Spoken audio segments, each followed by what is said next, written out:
সাবেক পরিকল্পনা মন্ত্রী এম এ মান্নানকে সিলেট কেন্দ্রীয় কারাগার থেকে ওসমানী মেডিকেল কলেজ হাসপাতালে স্থানান্তর করা হয়েছে। ৮ অক্টোবর সকালে তাকে হাসপাতালে ভর্তি করা হয়।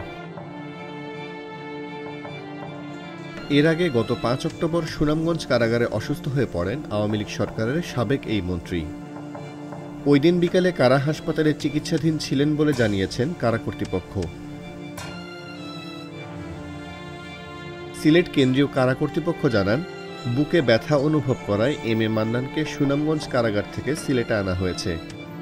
৮ অক্টোবর শারীরিক পরীক্ষার পর চিকিৎসকরা ভর্তির পরামর্শ দেন, তাই কারা কর্তৃপক্ষের তত্ত্বাবধানে হাসপাতালে তিনি চিকিৎসাধীন থাকবেন। গত ৪ আগস্ট সুনামগঞ্জে ছাত্র জনতার বিক্ষোভ চলাকালে হামলার ঘটনায় দায়ের করা মামলায় এজাহারভুক্ত আসামি সাবেক পরিকল্পনা মন্ত্রী এম এ মান্নান।